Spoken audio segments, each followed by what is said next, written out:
With 2 big wins to his name already, it's been a good year so far for Martin Kaymer, and it could even surpass 2010 when he won 4 times, including the US PGA title, and topped the race to Dubai. The following year, he became the world's #1, a memory that comes with mixed feelings. Everybody thinks becoming #1 in the world is the ultimate. You know, you should be one of the happiest person in the world. But when I came #1 in the world, it was very empty. Because you ask yourself, that's it now? I mean, you're 25 years old and that's it? So people around you, they act different because of what you have achieved. Apparently, they have to treat you better now. So therefore, you have to adjust to that as well. So it's a huge learning process and adjusting process. It's difficult to handle at the beginning. But then after a year, for me, I reflect on that experience, and then I could focus on golf again. By missing the cut at the Masters in 2011 for the 4th successive year, Kaymer decided he needed to change his swing in order to compete at Augusta. And it prompted a downward spiral in form. It took a little bit longer than I thought, but the first year I was so much distracted from other things, you know, becoming #1 in the world and all those things, that I couldn't work as hard as I wanted to.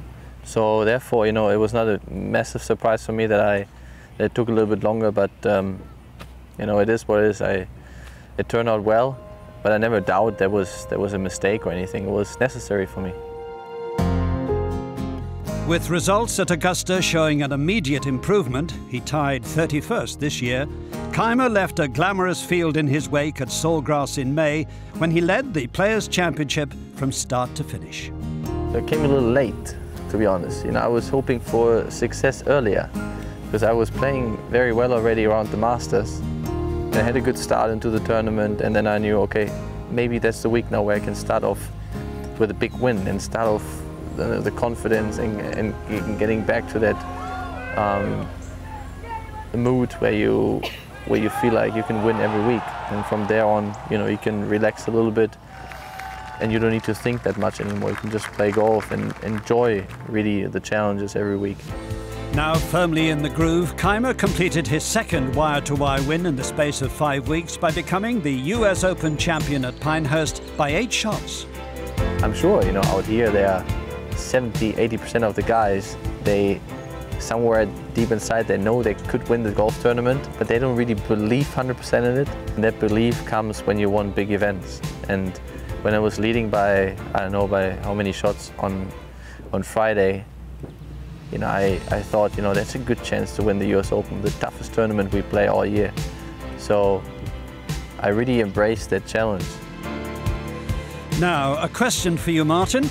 How does winning a US Open by such a large margin to become the first German player to win the title compare with holding the winning putt to win the Ryder Cup as you did so famously and with such composure and confidence at Medina 2 years ago? Going into the final round, you can prepare a little bit somehow what could happen today. And if you win by, I think 8 shots, if you win by 8 shots, it's not that much of a surprise. At the Ryder Cup, we need a lot going our way in order to have a chance to win. Especially in my case, you know, I haven't played great at all. Fortunately, I got that gift handed to me on Sunday afternoon or evening.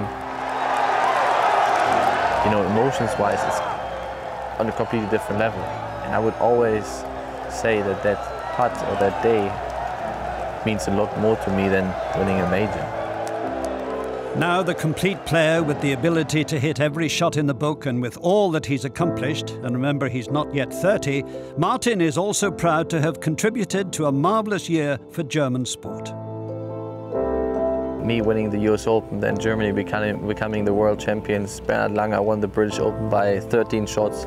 So for German sport, it's been great. And I think, you know, when you have Angela Merkel, he was in the locker room with the German national team.